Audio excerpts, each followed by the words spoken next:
Delightful and Delicious. My name is Stephanie and I am so glad that you are here. Today we are going to be making quick and easy zucchini noodles. Now I will leave a link down below to show you exactly how I turn my zucchini into noodles with my spiralizer.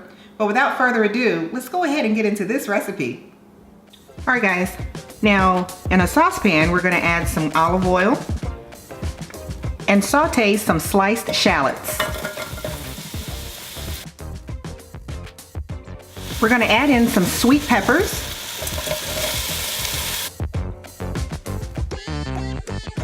and let that sweat for about 2 minutes. After a couple minutes, add in some sliced garlic and some chili pepper flakes. Let this cook for an additional minute. Next, add in your zucchini noodles.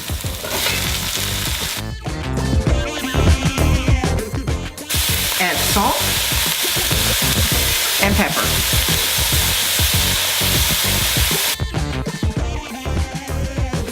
After sauteing for 2 to 3 minutes on medium to high heat, your zucchini noodles are done.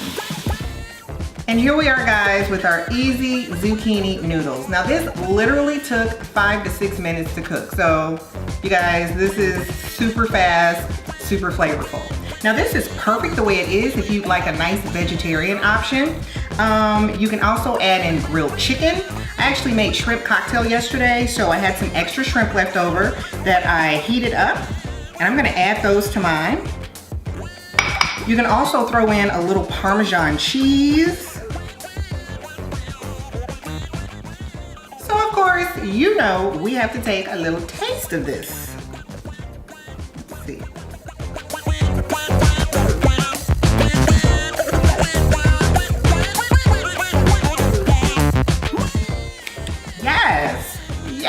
Yes. For something that was so simple to do, it is paying off big time when it comes to taste. Yeah, I hope you guys try this. Remember, I will leave a link down below to a video showing you how I made the zucchini spirals. The ingredients will be down below. All of the directions will be on our website at delightfulanddelicious.com. Of course, I'll leave a link to that. Remember, the next time you are in the kitchen, you are keeping it delightful and delicious. And I will see you next time, guys. Bye.